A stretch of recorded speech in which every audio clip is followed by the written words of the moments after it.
Hello everyone, how are you all? I hope all of you are healthy and safe. Sitting at home and learning from home is little difficult as we compare to classroom teaching and classroom learning. Don't feel sad, Cambridge International School Daswa is here to help you out at this time of crisis, COVID-19 pandemic. Myself Rita from Cambridge International School Daswa, and today we are going to learn and read chapter India's External Relations. Another name of the chapter is India's External Affairs or India's Foreign Affairs with other countries. So we are going to covering the topics in this video will be international context, the policy of non-alignment, Nehru's role, distance from two camps, and Afro-Asian unity. So shall we start? This is very interesting chapter. Listen carefully because later on you have to do questions. Chapter 4, India's External Relations. Now before teaching this chapter, before starting this chapter, shall we recall the previous topics that we have done from the previous chapter, chapter 3rd. Chapter 3rd was politics of planned development. So whenever we got independence, 14-15 August 1947, the main issues in front of us was that how to maintain external affairs. So this was the main motive to do friendly relation and to have friendly relation with the other countries.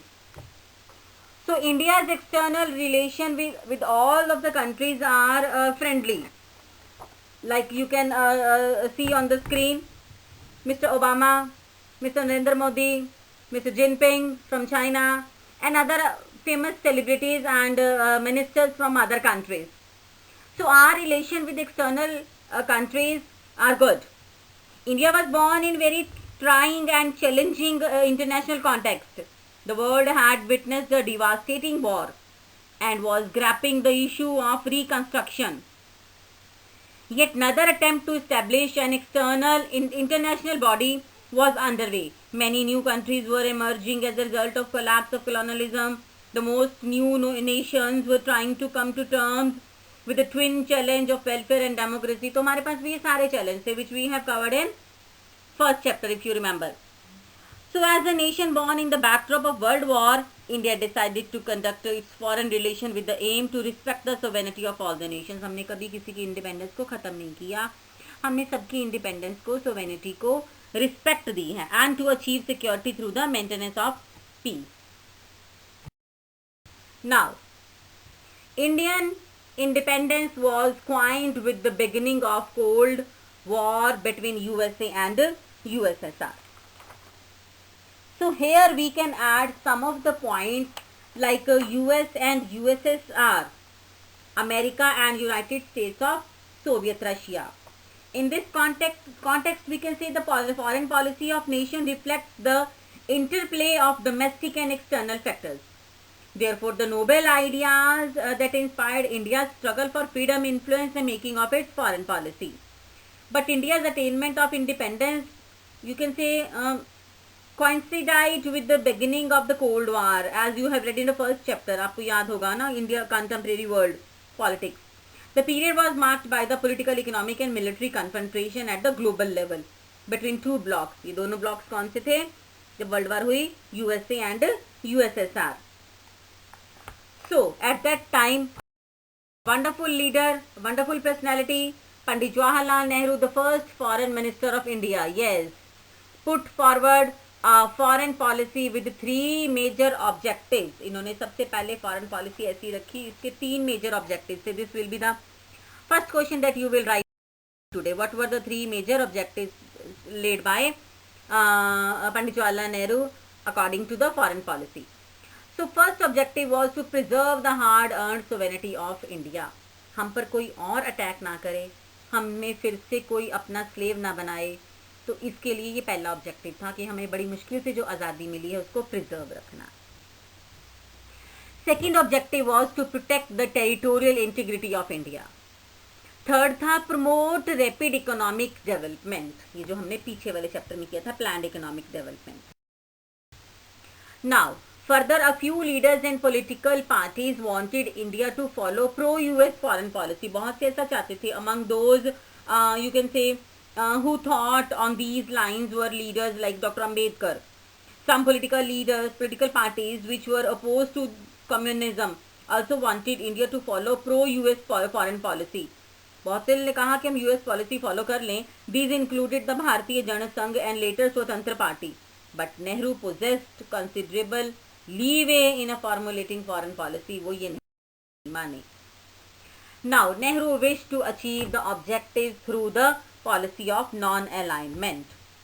The foreign policy of independent India pursued the dream of peaceful world by advocating the policy of non-alignment, by reducing the Cold War tension and by contributing human resources to UN peacekeeping operations. Now I hope you remember NATO, contemporary world politics में किया था, वो इसमें डालना है.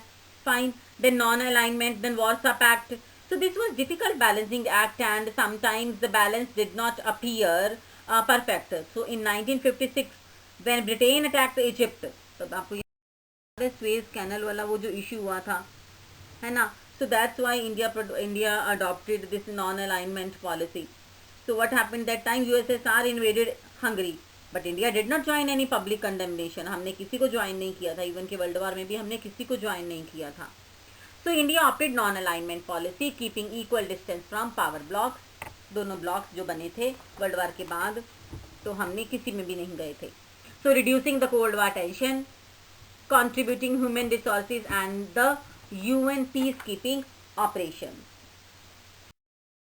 So further we are here with non-alignment movement.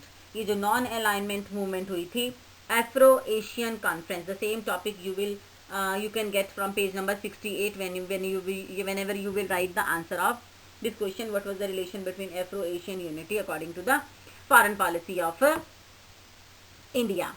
तो Afro-Asian Conference at Bandung हुई थी. ये Bandung में हुई थी 1955. First NAM मतलब non-alignment movement. Can you see the logo in front of you on your screen? Summit in Belgrade in September 1961.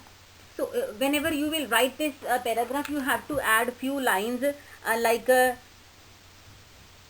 Afro-Asian Conference held in the Indonesian city of Bandung in 1955, commonly known as Bandung Conference भी बोलते हैं इसको. Your 1 mark answer.